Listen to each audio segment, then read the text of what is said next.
only right to do a full face of the LA Girl Pro Conceal concealers because, I mean, they literally sent me every shade. It's almost as tall as me.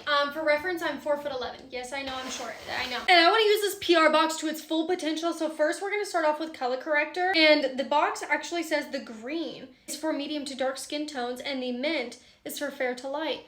And honestly, I've never used a mint color corrector, so this is going to be interesting. While we let that sit, I'm going with shade Cool Pink to color correct just a little bit of the darkness in my inner corner. Think about it, I don't think I've used these concealers in such a long time, so I really don't remember how good they are or not. Okay, I actually feel like I do like the mint color just a little bit better, but you can still kind of see my redness peeking through. But I'm also just not the biggest fan of color correcting my blemishes. And oh my god, is that pink shade pigmented. Okay, now moving on to foundation, I'm deciding between these three. We have Cool Nude, Porcelain, and lastly shade Buff, which is the one I think I'm gonna go with. I will say I kind of do like that it does have like the brush tip. And like I said, I haven't tried much from LA Girl, but this is the Size Difference Dry and Wet Beauty Sponge, and this actually feels like a decent sponge. Hopefully this hasn't dried down already. Ooh, yeah.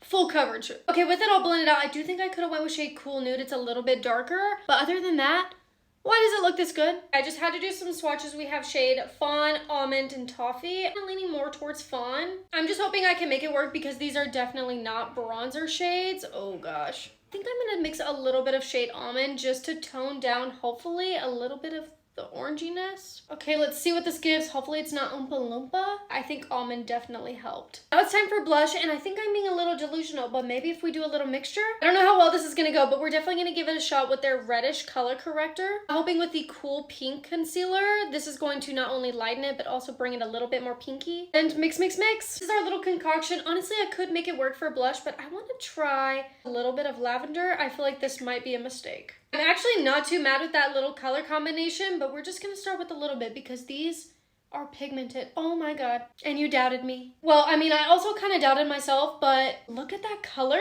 But before we move on to concealer, we have to just give an appreciation to the base so far. Literally such a pretty glow and finish. And now it's for real time to move on to concealer. I'm going with the shade I used for my base, which is Buff, just to really give us some coverage. Okay, not that we need more brightening shades, but I am going with shade Cool Pink on the outer parts of my eye. For a little extra pop of brightening, I'm gonna do shade Fairest right in the inner corner. Oh yeah.